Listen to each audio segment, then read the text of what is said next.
అందరికీ నమస్తే. నేను మీ శారదాని. Welcome to Sharada's channel. ఇవాల్టి స్పెషల్ రెసిపీ ఉదయం పూట హడావిడి లేకుండా లంచ్ బాక్స్‌లోకైనా, టిఫిన్‌లోకైనా ఎంతో సింపుల్‌గా, రుచిగా ఈ టిఫిన్ అనేది తయారు చేసుకోవచ్చండి. మరి తయారీ విధానం చూద్దామండి. ముందుగా ఒక బౌల్ తీసుకొని అందులో 1 కప్పు రైస్, 1 కప్పు పెసరపప్పు వేసుకోవాలి. ఏ కప్పుతో అయితే మనం రైస్ తీసుకుంటున్నామో అదే కప్పుతో పెసరపప్పు తీసుకోవాలి. 2 వేసుకున్న తరువాత చక్కగా వాటర్ పోసి 2 సార్లు శుభ్రంగా కడిగి, ఏ కప్పుతో అయితే మనము పెసరపప్పు, రైసు తీసుకున్నామో అదే కప్పుతో 5 కప్పులు వాటర్ తీసుకోవాలండి.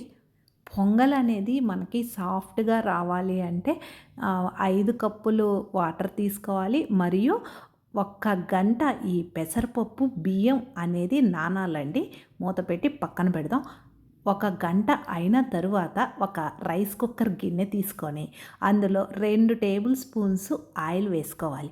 ఆయిల్ బాగా హీట్ అయిన తర్వాత 1 స్పూను మిరియాలు, 1 స్పూను జీలకర్ర వేసుకొని చిటపటమనేంత వరకు వేయించుకోవాలి. ఇలా వేగిన తరువాత ఇందులో 1/2 స్పూను ఇంగువ వేసి పచ్చి వాసన పోయేంత వరకు వేయించుకొని, ముందు మనం నానబెట్టినటువంటి పెసరపప్పు, బియ్యం ఉంది కదండీ! అవన్నీ వాటర్‌తో సహా వేసుకొని చిటికెడు పసుపు, రుచికి తగినంత ఉప్పు వేసి చక్కగా కలిపి మూత పెట్టి 4 విజిల్స్ రావాలండి. అప్పుడే మనకి మెత్తగా ఉడుకుతుంది. విజిల్స్ వచ్చేలోపు ఒక చిన్న మిక్సీ జార్ తీసుకొని అందులో కొంచెం అల్లము, 2 పచ్చిమిర్చి తుంచి వేసుకోవాలి. ఒక గుప్పెడు కరివేపాకు, ఒక గుప్పెడు కొత్తిమీర వేసుకోవాలి. మీకు కొత్తిమీర ఫ్లేవర్ ఇంకా ఎక్కువగా కావాలి అనుకుంటే ఎక్కువగా కూడా వేసుకోవచ్చండి. చక్కగా 1/2 స్పూను వాటర్ పోసి ఇలా మిక్సీకి మెత్తగా వేసుకోవాలి. ఈలోపు మనకి 4 విజిల్స్ వచ్చి ఆవిరిపోయిన తర్వాత చూద్దామండి.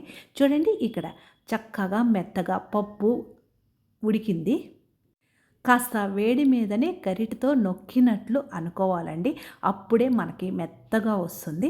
ఇలా అనుకున్న తరువాత ఇందులో మనము ఏ కప్పుతో అయితే బియ్యం తీసుకున్నామో అదే కప్పుతో 2 కప్పులు వేడి నీళ్లు పోసుకోవాలి. వేడి నీళ్లు పోసుకున్న తరువాత చక్కగా మొత్తం కలిపి పక్కన స్టవ్ మీద సిమ్ములో ఉడికించుకోవాలి. ఇలా చేయడం వలన మనము పొంగలి లేటుగా తిన్నా కానీ ఇలా మెత్తగా జారుగా ఉంటుందండి.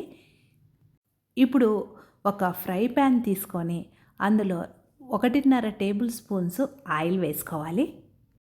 ఆయిల్ హీట్ అయిన తర్వాత మనము ముందు మిక్సీకి వేసి పెట్టుకున్నటువంటి కొత్తిమీర, కరివేపాకు పేస్ట్ ఉంది కదండీ! ఆ పేస్ట్ వేసుకొని మీడియం ఫ్లేమ్‌లోనే పచ్చి వాసన పోయేంత వరకు వేయించుకుంటే సరిపోతుంది. ఎక్కువ వేయించనవసరం లేదండి. మళ్ళీ రుచి మారిపోతుంది. అందువలన చూడండి, చక్కగా ఇలా వేయించుకున్న తరువాత మనం ముందు సిద్ధం చేసి పెట్టుకున్నటువంటి పొంగలి ఉంది కదండీ! ఆ పొంగల్లో ఈ మిశ్రమం కలుపుకోవడమే. ఈ పొంగల్ అనేది ఎక్కువగా తమిళనాడులో ఫంక్షన్స్ అప్పుడు పెడతారండి. చాలా రుచిగా ఉంటుంది. ఇలా మొత్తము ఆ కొత్తిమీర పేస్ట్ మొత్తం కలిసే విధంగా కలుపుకొని ఇంత పల్చగా ఉండాలండి. అప్పుడే మనకి ఎంత టైం తీసుకొని తిన్నా ఇలా జారుగా ఉంటుంది. దీనిని పక్కన పెట్టేసి ఇప్పుడు ఒక చిన్న ఫ్రై ప్యాన్ తీసుకొని అందులో నెయ్యి వేసుకొని కొన్ని జీడిపప్పు వేయించుకొని చివర్లో ఆ పొంగల్లో కలుపుకుంటే చాలా రుచిగా ఉంటుంది. నెయ్యి ఇష్టం లేని వాళ్ళు అలాగనే ముందు చూపించిన విధంగానే చేసుకొని తినవచ్చు. ఒక్కసారి ట్రై చేయండి. ఎలా వచ్చిందో కామెంట్ సెక్షన్లో తెలియచేయండి. ఈ పొంగల్‌కి కాస్త నూనె, నెయ్యి 2 ఎక్కువగా పడతాయండి. పొంగలి అంటేనే ఆయిలు, నెయ్యి వేస్తేనే రుచిగా ఉంటుంది.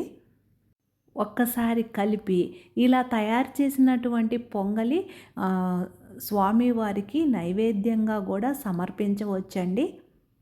అంటే ఇందులో మనము ఉల్లి, వెల్లుల్లి ఏమీ ఉపయోగించలేదు కాబట్టి చక్కగా నైవేద్యంగా సమర్పించవచ్చు.